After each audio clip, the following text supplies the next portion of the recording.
शाक्य बुद्ध थंका 1875 ईस्वी तिब्बत से लिया गया। बौद्ध देवता मंजूश्री थंका। धम्मदेव थंका आधुनिक काल। शाक्य बुद्ध थंका। बोधिसत्व पदमपड़ी थंका 1875 ईस्वी तिब्बत। तो बुद्ध के हर उस काल को दर्शाया गया है यहाँ पे।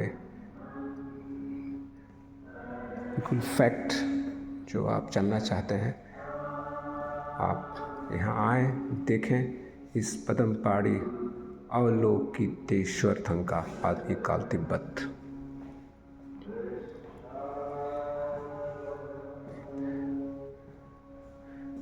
इतनी खूबसूरत वीडियो तो मैं नहीं बना पा रहा हूँ। ये देखिए, यहाँ पे आप जब यहाँ पे आएंगे तो आपके सारे दुख, जो एक जीवन क्या है, अगर इंसान आया है धरती पे, जीवन क्या है, शांति की वो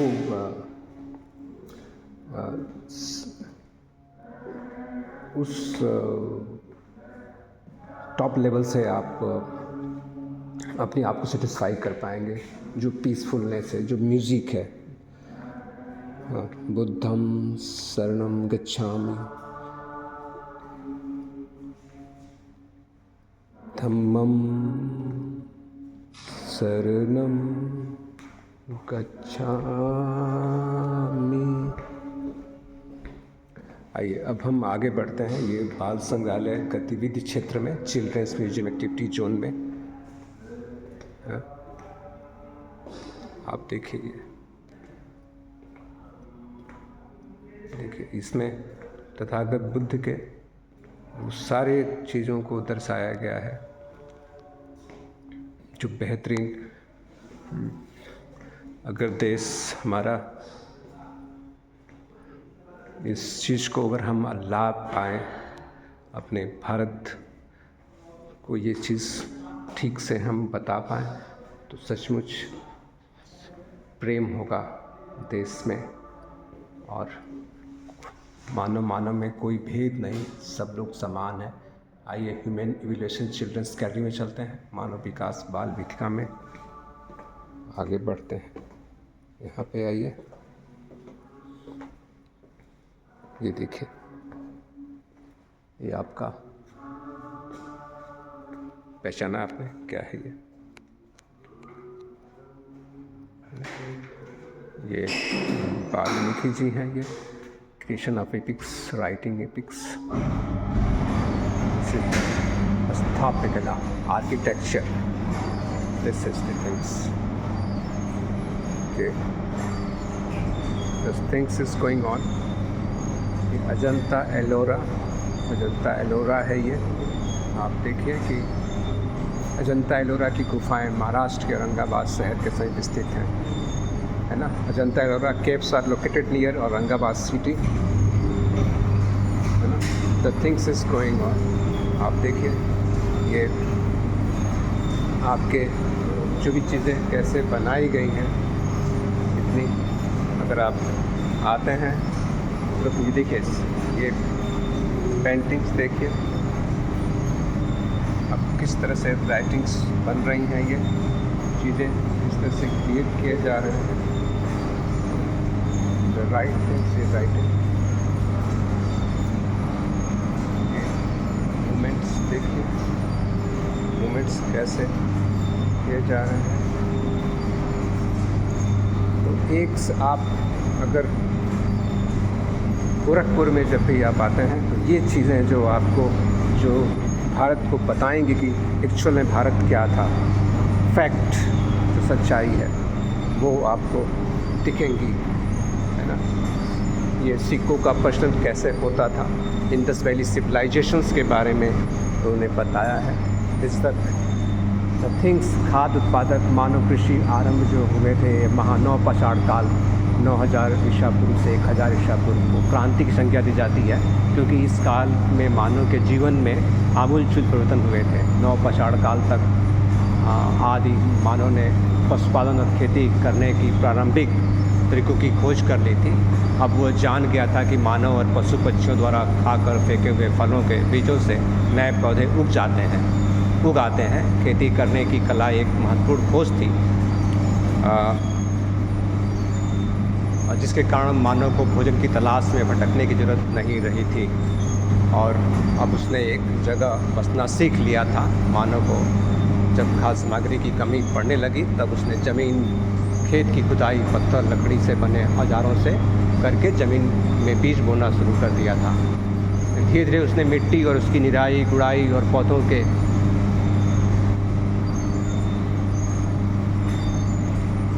के लिए पोषक तत्वों का महत्व जाना। वो पानी के स्रोत के निकट वाली ज़मीन, it means that is the things the art of farming was an important discovery due to which there was no need for man or wander in search of food, and now he had learned to settle in one place. When man began to get food shortage, he started shoving seeds in the ground by digging the ground formed with tools made by stone. Now the thing is food collector and hunting humans. 20 million years ago, humans living in the Indian subcontinent are called hunting food collecting humans. They have been given this name based on method of managing food. They usually hunted wild animals for food, caught fish and sparrows, collecting fruits, flowers, grains, leaves and legs. Human beings had no permanent residence during this period. They used to end up eating animals, plants and fruits, etc., where they lived for a long time, due to which they had to go to another place in search of food and water. There was also another reason for the change of place, that the animals used to go from one place to another in search of food, and the primitive man used to go after them. They made their weapons with the help of sticks and stones.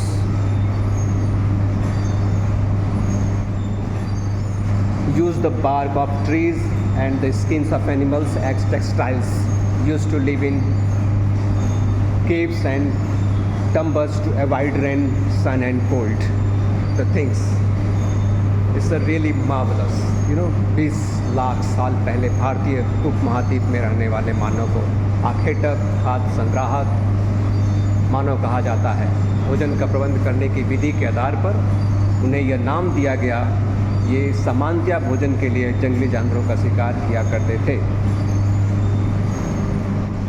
Now the thing is, there's the urban life industrialization.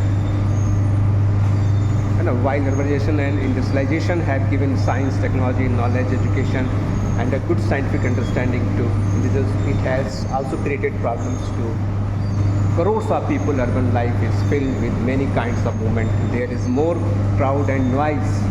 Here people use state-of-the-art facility to reduce नगरीय जीवन, औद्योगिकरण, नगरीय और औद्योगिकरण. That's the things. This is really one of the amazing things you will be watch. And ये देखें, this is the aquatic life, जलीय जीवन. And animals that live in water for most of their life or for their lifetime are called aquatic animals. Now the thing, Sant Kabir. अगर आप संत कबीर को नहीं जाना तो आपने भारत को नहीं जाना. There are many legends related to the birth of Kabir Das. It is believed by Kabir Panthi that Kabir was born as a child on top of a beautiful lotus flower originating in Lahar Tara pond in Kashi. The things. See this. Now, Jain Tirthkar, this was these things. There are total of 24 Tirthankars in Jainism. In Jainism, the word Tirthkara, Arihant Jinendra, used for 24 persons who themselves attain enlightenment, Kaivalya. Through asceticism, they create a pilgrimage crossing the ocean of the world, and for this reason they are called Tirthankars. Now, Lord Buddha. This is the Lord. Gautam Buddha is also known as Mahatma Buddha, Lord Buddha, Siddhartha, and Shakyamuni. He was born in Lumbini in 563 BC. His father Suddhodana was the king of the Ikshvaku dynasty, Kshatriya Shakya clan, whose capital was Kapilvastu. His mother's name was Mahamaya, a princess of the Kolya dynasty. Mata Mahamaya died 7 days after Siddhartha's birth, which was followed by Mahaprajapati. Gautam Mahaprajapati Gautami. The queen's younger sister Siddhartha had renounced his son Rahul, wife Yashodhara, and other worldly pleasure in search of a way and knowledge to liberate the world from the miseries of death and death. After years of rigorous practice, he attained enlightenment under the Bodhi tree at Bodh Gaya and became Lord Buddha from Siddhartha Gautama. He gave his first sermon at Sarnath. Lord Buddha attained Mahaparinirvana at the age of 80 in Kushinagar in 4083 BC. Now that is simple. Now the things